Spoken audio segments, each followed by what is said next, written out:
I don't think much introduction is required. China and transition, a very interesting time with the Party Congress coming up next month. And Professor McFarquhar says that at the end of this year, he will be leaving his job at Harvard University so that he will actually have time to get on with his work.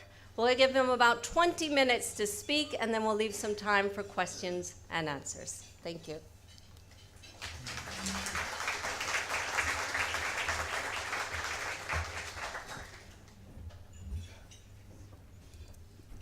Thank you for that introduction, and thank you to the FCC for having me.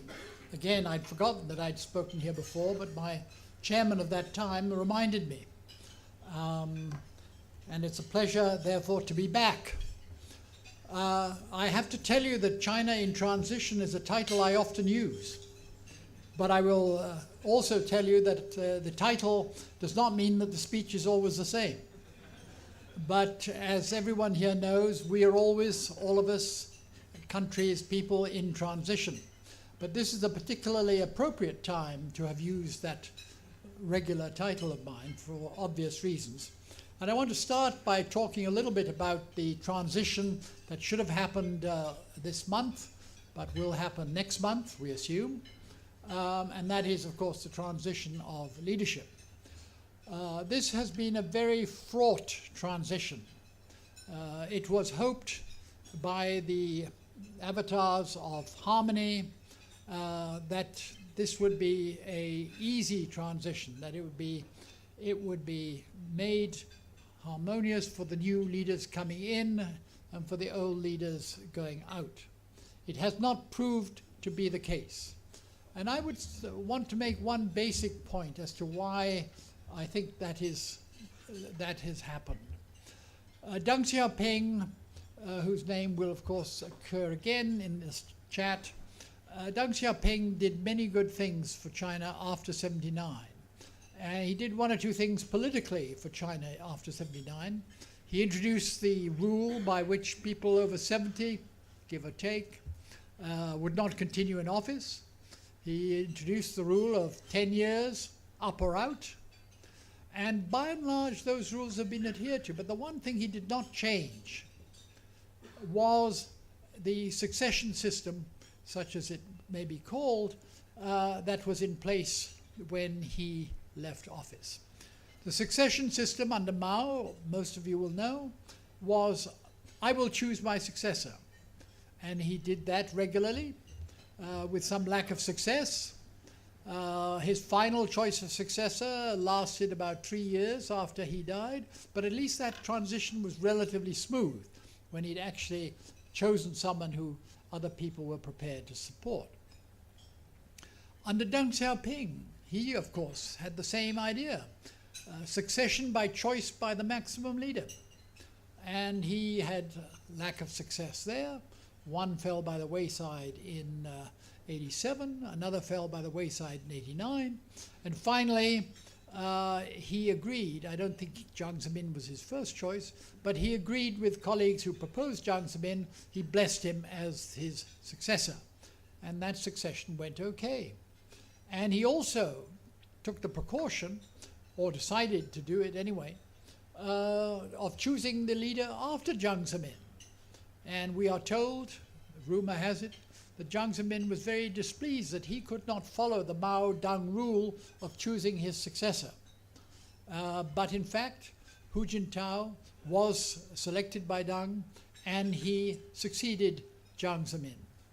The problem today, and I think that one of the major reasons why there's so much problem about the Party Congress and the succession, is because there is no mandated procedure for the new leader to be chosen, a procedure by which everyone accepts, whether they like the candidate or not, that this person has been legitimately chosen and should be accepted as the next leader of the Chinese Communist Party and therefore of China. I think that what we've seen over the last many months, indeed longer than that, has been a return of factional fighting with people like Jiang Zemin and his cohorts, albeit officially out of office, struggling with Hu Jintao for what would be the nature of the next leadership. And I have in my pocket a list of the 7 members of the new Politburo Standing Committee.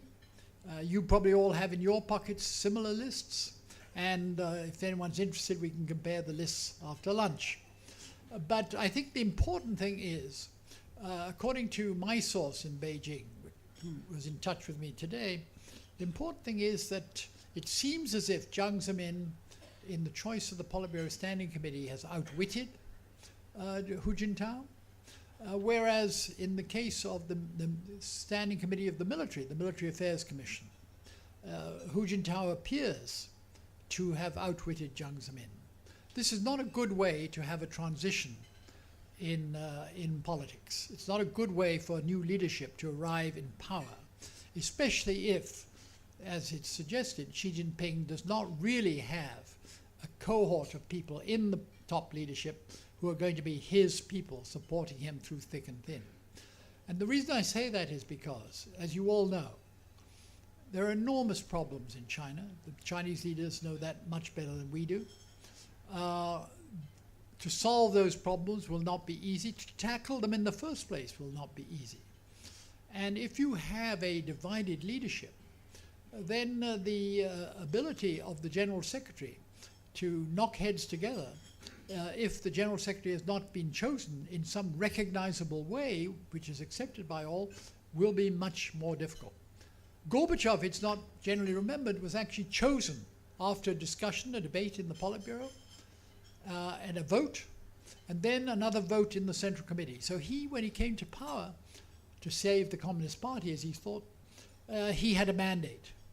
In that sense, Xi Jinping does not have a mandate, and I think that is a reason why, a major reason why the authorities in power today were determined not to let Bo Xilai get into the Politburo Standing Committee. I think they had that aim in mind before things broke their way with the flight of the police chief to Chengdu and the revelation that Bo Xilai's wife could be charged with murder.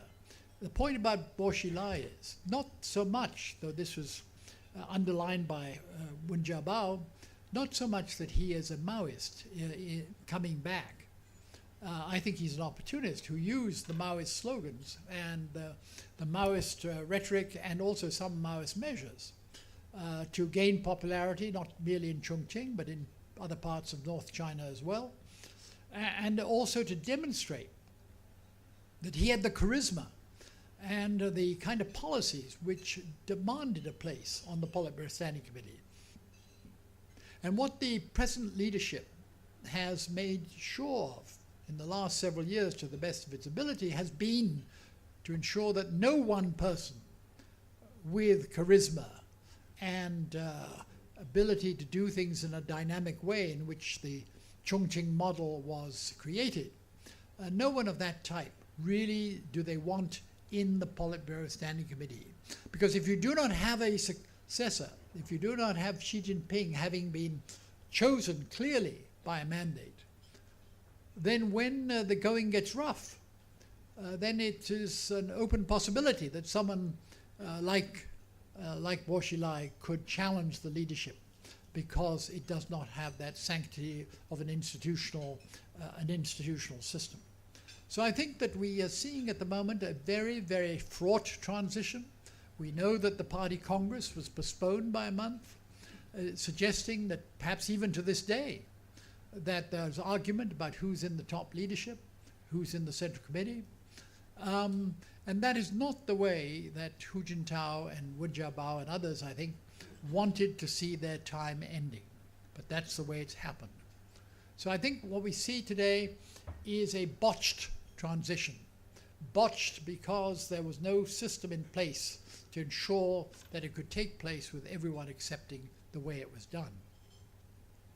Now, if we look at transition in a broader sense, transition from the Maoist period to the Dengist period, then things look much brighter, in the sense that those of you who remember, and I think there are people around here who look old enough to remember the late Maoist period, the years of famine followed by the chaos of the Cultural Revolution. For any of us who remember that, the contrast between then and now is extraordinary. And no one can but be amazed at the transition that China has made from the Maoist Stalinist economic model to the Dengist to get rich is glorious model of the 1980s and onwards.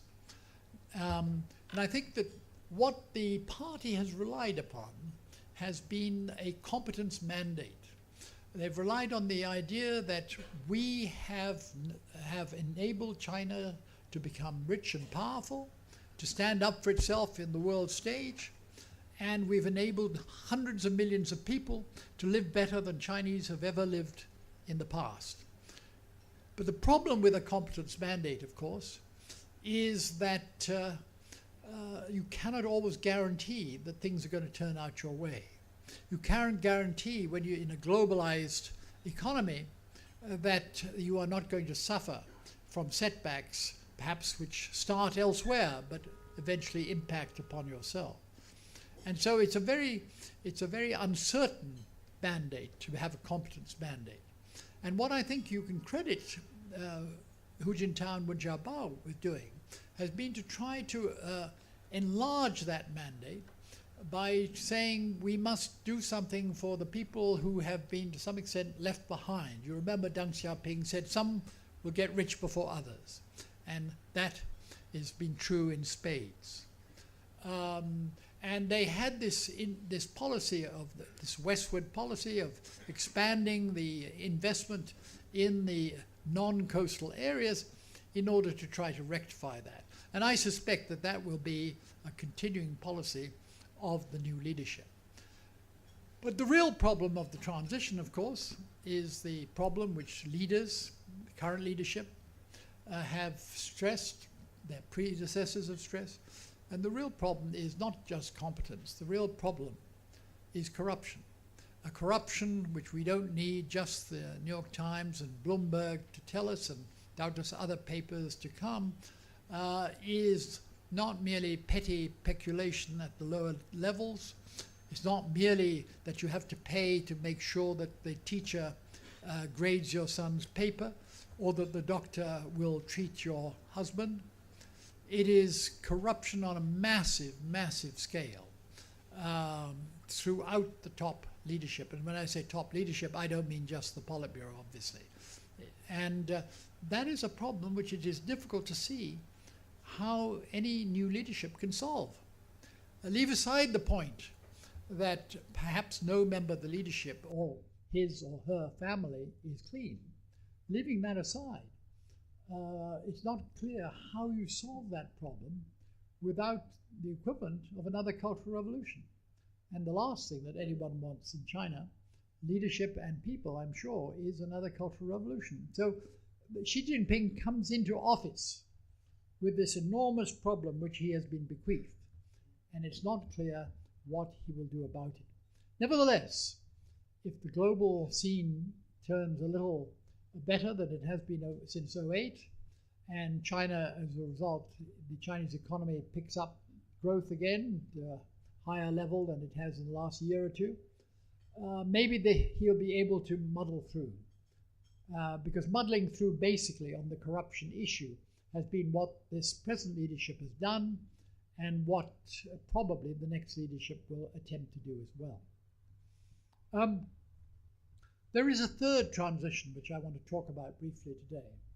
The first transition is the transition of leadership in this year.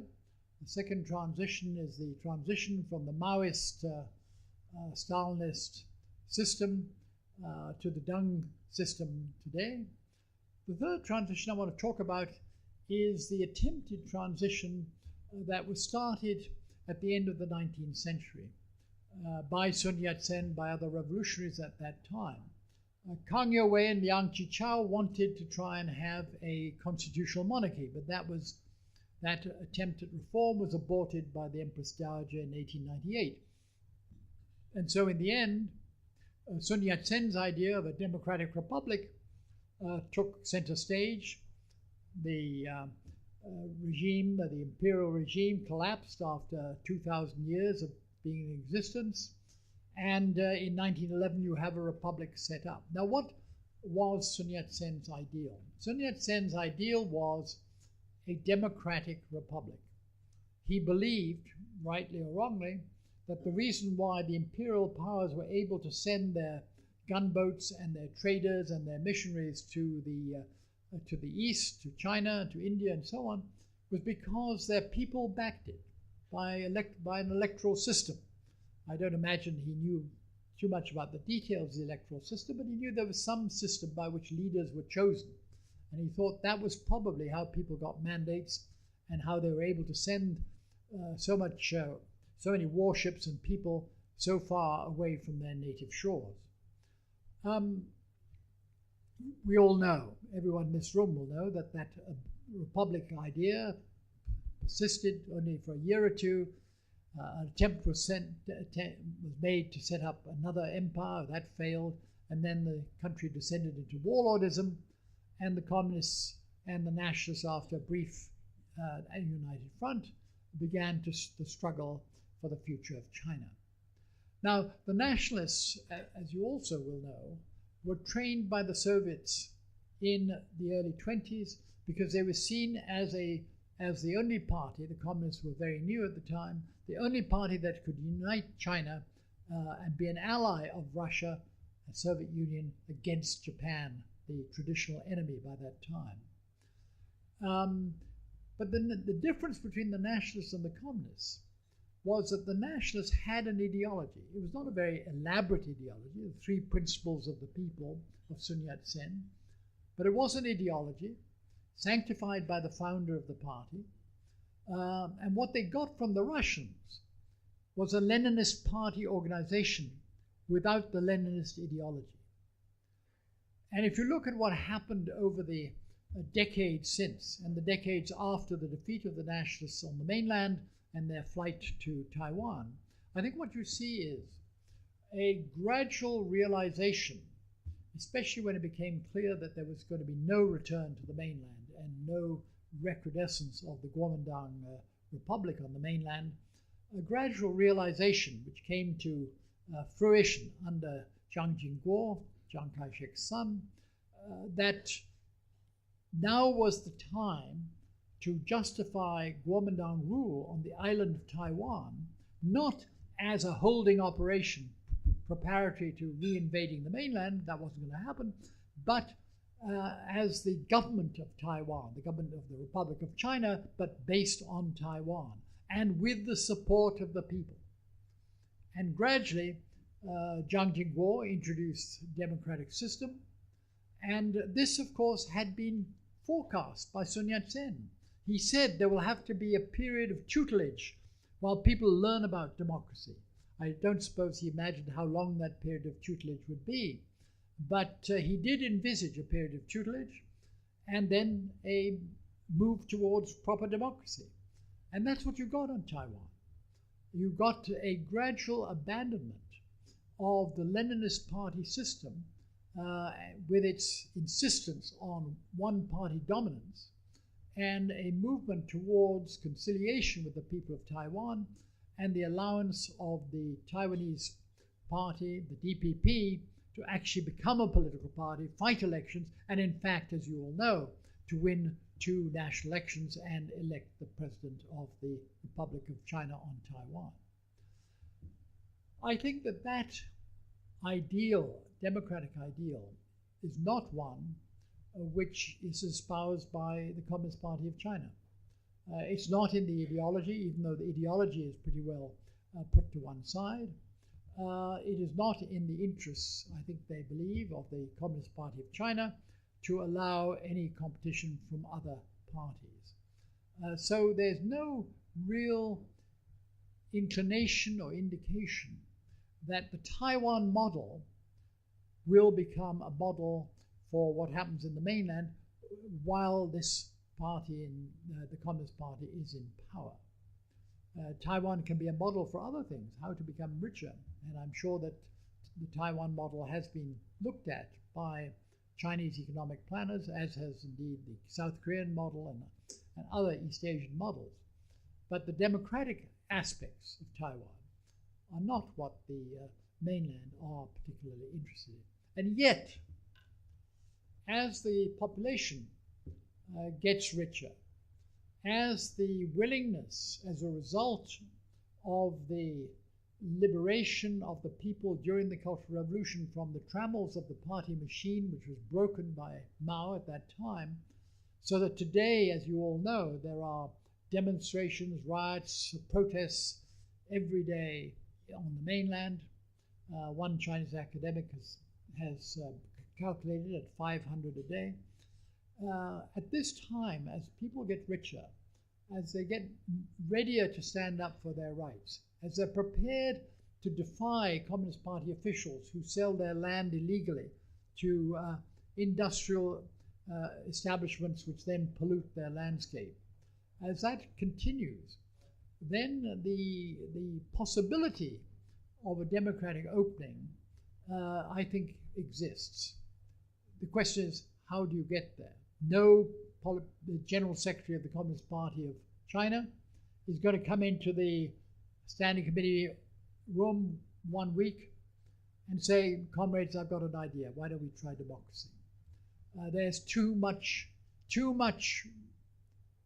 perks, too many perks, too much privilege for the 83 million members of the party to do anything but kick out someone who wishes to end the party's dominance over the polity of the country. So I think that the third transition, which I believe will take place, the transition from an imperial system to a communist system, which in some ways resembled it, to some form of democratic system, will be fraught with enormous difficulties. And I think what we see on China today is an attempt to re-emphasize Chinese exceptionalism. China was always exceptional in classical times, the country, the culture, the civilization, which if people were sensible in East Asia, they would emulate. And I think there is an attempt by theoreticians on the mainland to justify the kind of system which they have in place and which they would like to improve, but which they don't want to discard, to say that this is a Chinese model and it's good for China, and the Western model does not work for countries like China and will not work.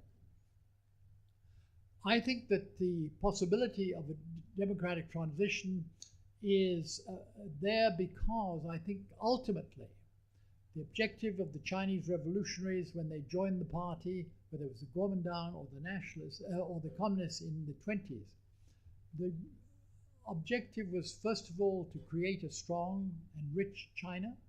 That has been done, continues. But I think it was also to enable the Chinese nation to stand up, as Mao put it in 1949, and be able to say to foreign powers, no more will we be trod upon by you and your gunboats. But I think they also want, above all, they want respect. They want respect from Western countries, strange though that may seem with some of the things that they say about the Chinese road. And I think that many people, and there have of course now been many Chinese educated in the West, many people know that respect from Western governments for China will depend not on awe at Chinese military power or at Chinese economic success, though undoubtedly they are very awe-inspiring.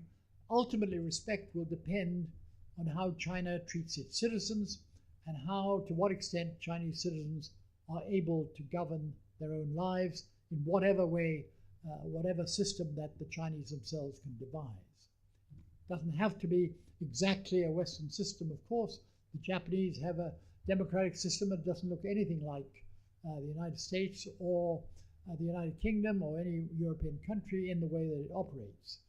But I think that this ultimate transition will be a very difficult one, even though I believe that the advance economically, the advance of the people to stand up for their rights will force some kind of a transition in the future. If we look back at Chinese history of the modern era, we see that the great transitions have taken place as a result of trauma. The Japanese defeat of China in 1894-95 was a national trauma. Japan had been an ill-considered little country full of dwarf pirates up till that time. Now they'd humbled the mighty Chinese empire and taken away Chinese territory. That was a trauma which resulted in a massive transition from the imperial to the non-imperial system. And the most recent trauma was, of course, the Cultural Revolution. A Cultural Revolution which undermined the state because Mao encouraged the society, Red Guards and others, to attack members of the state bureaucracy and the party bureaucracy, and which unleashed chaos in a country which had been at peace for so many years. And I think that when Deng Xiaoping came back to power in 1979, he must have realized that in 1949, when the Chinese communists took over, they could have led Asia. Japan was under American occupation, had been atomic bombed. South Korea was about to be marched over by armies this way and that way. Taiwan was the refuge of a beaten nationalist party and government. Hong Kong and Singapore were sleepy entrepôts. China could have been the great power of East Asia had it pursued a path of development which started off quite well in the 50s. But the chairman had other ideas, as you all know, and eventually this led to the trauma of the Cultural Revolution. And at the end of it, in 1979, when Deng Xiaoping came back to power, what did he look around East Asia and see? Everyone else had got on with the job of developing economically. There were miracles all over East Asia. And China had just torn itself apart. And that's why he liberated the country from the thraldom of the Maoist, Stalinist economic model and said, we must use any method, whatever method works, in order to transform this country economically. Otherwise, I suspect he felt, we'll be thrown out. And so you had a second great trauma. The first one was externally generated, the second one internally generated, and you had two massive changes in the Chinese process of modernization. And I fear that with the massive problems facing the incoming leadership of Xi Jinping, with the massive corruption about which it's difficult to see what can be done without the system tumbling, I think that maybe that the final move towards a more plural system in which Chinese people have a chance to govern themselves, that may require another trauma. Chinese people have been through too many traumas to anyone to want them to go through another one. But it's difficult to see how the kind of changes which seem to be welling up in people's minds in China can be accomplished by any other way. But if anyone here has got some suggestions about any other way, I'd be glad to hear it. Thank you.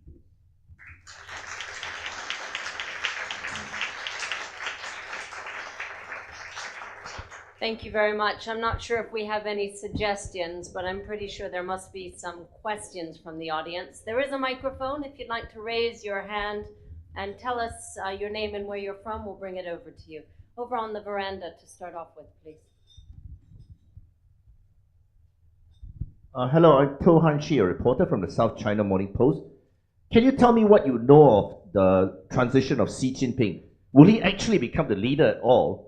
And if he becomes the leader, will he only be a temporary leader like La Hua Guofeng, or will he be more long-lived like Deng Xiaoping? And and why do you say he has no supporters in the Politburo? I thought the reason he rose to power is because he's acceptable to Hu Jintao and Jiang Zemin, and there are rumors that Jiang Zemin backs him. So could you explain all this, please? Well, I'm sure that Hu Jintao would like to know, Xi Jinping would like to know the answers to that question too. Um, I think the point about the Xi Jinping coming to the top is I understand it, and there are people who analyze this day to day whom I follow. I don't any longer do that. The point about Xi Jinping coming to power was that Hu Jintao did not want him to be the leader. The leader was to have been, if Hu Jintao had had the clout, was to be Li Keqiang. But Jiang Zemin, in this factional struggle over the last couple of years, has managed to ensure that Xi Jinping, not Li Keqiang, did succeed. I think that the issue of whether he would be pushed aside or not was something that was connected with the Bo Xilai affair. I think that Bo Xilai was seen as someone who, in the absence of a mandated succession, might be tempted to push Xi Jinping aside when some difficulties arose and the Politburo Standing Committee couldn't agree. And Bo Xilai had the charisma and the forcefulness to push him aside. So I think while Bo Xilai has been eliminated from the equation, nevertheless, Xi Jinping must be a little conscious that this is a fraught succession, that it has had to be postponed by a month, which does not augur well, and he will be on his guard. I can't tell you the exact alignment of each person. If you've got a list over there, we can look at my list afterwards and compare notes. But I think it's fair to say that while Jiang Zemin was more in favor of Xi Jinping than Hu Jintao was, that nevertheless the Politburo Politburo Standing Committee will not include a core of Xi Jinping supporters. Their loyalties will lie outside the Politburo Standing Committee rather than to Xi Jinping himself. Other questions? Keith, start with you. What, if anything, can the rest of the world do to stem what seems like a rise in nationalism in China, and in particular, to make sure that if China does go through economic hard times in the years to come, that the result is to look inwards for solutions as opposed to blaming it on the rest of the world? Well, I don't think there's any easy answer to that because the Chinese people, I would say, are very patriotic. Nationalism, as I would define it, is turning patriotism, which is love of country, into hatred of other countries who seem to be oppressing you and undermining you. And it is too easy a weapon for a government under stress to use as a way of saying to the people, you and we are united on this. But it's a very dangerous weapon, as the Chinese governments have known since 1919, because if you stoke the fires of nationalism too much, then if you cannot fulfill what the nationalists who have been aroused want you to fulfill, then their anger will turn against the government of the day, as it did in 1919. So I think that the Chinese leadership is well aware that this is a two-edged weapon, and they will employ it with some caution, especially vis-a-vis Japan, which is, of course, the easiest whipping boy any Chinese leader can put before the people. I don't think there's much that the outside world, to answer your question, can do about this. Of course, the United States, you heard a speech yesterday by a former senior diplomat, which seemed to reflect the official point of view. And what it suggests is that China might become less forward, aggressive, whatever, vis-a-vis the Senkaku, the Diaoyu, if the United States were to say to Japan, stop all this nonsense, withdraw your ships, have a negotiation with China about this, instead of saying what the Americans have said, which is we are supporting our Japanese ally, and privately saying to the Japanese, try to cool it, please. So if the United States or whatever power it is chooses to back down or to soft pedal in a situation, well, the Chinese may say we want a victory. But I'm not sure that the pride of other countries can be dispensed with that easily. Chit, you had a question. Thank you. In addition to nationalism, you flagged up corruption as this corrosive force that threatens to undermine the party, which senior leaders themselves have dwelt on. Plus, added to that is the environmental awakening, if you like, that we've seen most recently in places like Ningbo. How does the party respond to that? If it can't clean house itself, how does it get ahead of these issues and try and stay on top of it before there is some sort of national outpouring that really threatens to bring the House of Cards down? Well, it's difficult to say because I don't think that the central government, even with the best of intentions in these kinds of matters, and I'm sure that in many of these ecological issues it does have good intentions, and I'm not sure the central government, the central party, really has control of the situation.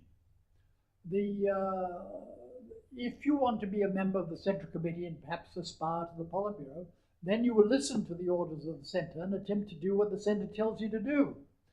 But if you're content to be a local official, earning a good living by squeezing peasants and bringing in industry and getting a rake off from that, and then there's a riot and you put it down, and somehow someone has a cell phone in the village and gets on the line to the New York Times in Beijing, and it becomes an international issue, and the centre says, what the hell are you doing down there? The answer is very simple. Well, you say that development's very important for the localities. We were developing the locality under our charge.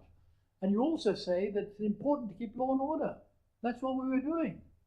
So what are you going to do about it? And there's really nothing, because the problem is not just corruption, but the problem of the local officials running the locality by themselves, to some extent for themselves, is so widespread that the only way you can tackle this is the way that Mao initially and then Liu Shaoqi tried to tackle the issue of cadre corruption in the early 60s, the socialist education campaign, trying to purge party cadres, party secretaries in the countryside in large numbers.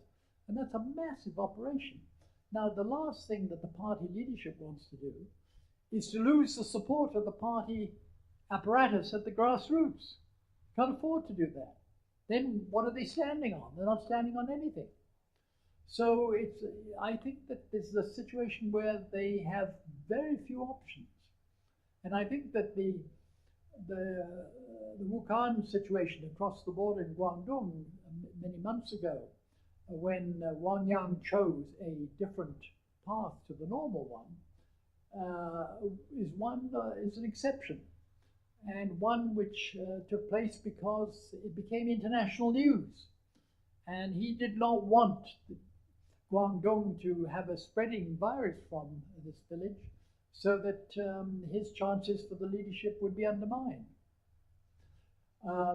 So I think that this is a very important question, but I'm not sure that the leadership knows how to tackle it, because the depths of the corruption and the lack of real power over the lowest levels, where there's no ambition apart from having a good life, is just exists, and they don't have the levers with which to do anything. We have time for one last question over here. Hi, Abik Bhattacharya with the Wall Street Journal. You mentioned Taiwan's democratic transition, and I wonder if you could tell us more about it. In particular, what was the shock to the system or the incentive for the KMT, which obviously has Leninist antecedents, to really shed that idea and become more like what Sun Yat-sen wanted? And I ask because I wonder if a similar shock is possible ever in the mainland. Well, the shock to the system in Taiwan was, of course, the transfer of U.S. recognition from Taiwan to the mainland. something which had been brewing from the 72 visit of Nixon and took place in 79, January 1st, 79. That was a very great shock. And any idea that they may still have retained that they would be able to return to the mainland at the head of a victorious army, that was the last straw. I mean, there was no fig leaf was left. They were now the government, the Kuomintang government, based on Taiwan, the Republic of China on Taiwan. They had to get used to that. And whereas they had been able to justify all sorts of martial law and other tough measures in the past as preparation for the eventual return to the mainland, the attack on China, that no longer had any sway. And so what they had to do was to justify Kuomintang rule in some new manner. And the obvious manner to justify it was to get popular support. And since they'd been buying votes, the richest party in the world at the time, probably the Communist Party of China is richer now, but since this rich party had been buying votes for decades, they thought they could still stay in power even with a democratic system. It turned out not to be the case. But I think there was a shock. It was American transfer of recognition, and gradually the realization that if they wanted to justify how they ruled in Taiwan, they had to do it by some different means than martial law and the return to the mainland. And I don't know what that equivalent would be on the mainland. I'm afraid we've run out of time. I'm sure there are more questions to come after this session. Thank you very much for coming back to the FCC. And before you go, a small gift from us to add to your collection from the last time you were here, and we'll hope you come back for another one soon. Thank you very much.